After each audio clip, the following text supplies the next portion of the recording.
चंदा और ज़कात में क्या फ़र्क है?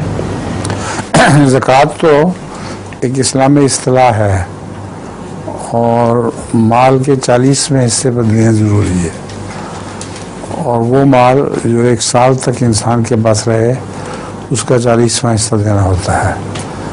चंदे हमारे तो हर किस्म के हैं, 16वां हिस्सा चंदा कम से कम है, और वसीयत का 10वां हिस्सा या 30वां हिस्सा।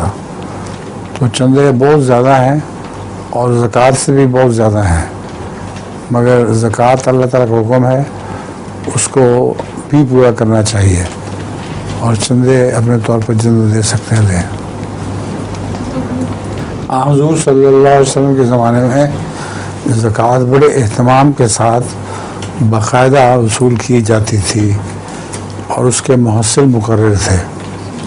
एक वाक़या दिलचस्प है इस सिलसिले में कि हुज़ूर सल्लल्लाहु अलैहि वसल्लम की खिदमत में एक अराबी हाज़िर हुआ और उसने कहा, अल्लाह दुआ करें अल्लाह ताला मेरे माल में बरकत दे।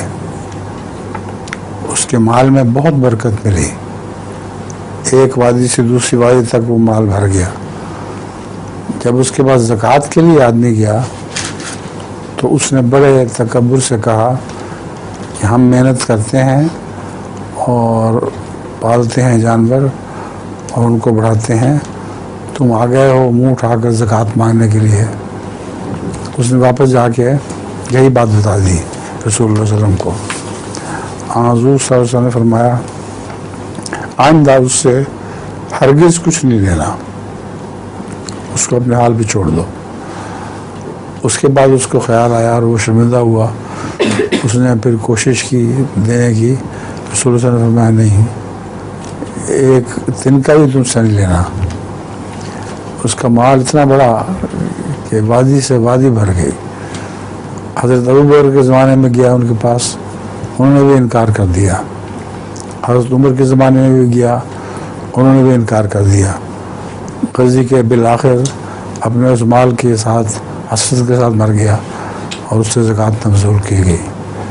तो रसूलुल्लाह सल्लल्लाहु अलैहि वसल्लम के ज़माने में ज़कात का बहुत एहतमाम होता था और उसके लिए ज़बरदस्ती कोई नहीं थी। जैसा कि मैंने बताया, जो कहता नहीं देनी उससे नहीं लेते थे। एक छोटा सा बच्चा बहुत ज़्यादा थका हुआ है और सोने से पहले जो दुआ करना चाहिए तो वो अल्लाह मियाँ से दुआ करता, अल्लाह मियाँ अब ये फ़ला पेज हमारी जो दुआ की किताब में से देख लो, मैं यही दुआ करना था। कौन सी? अल्लाह मियाँ अब दुआ की किताब में से फ़ला पेज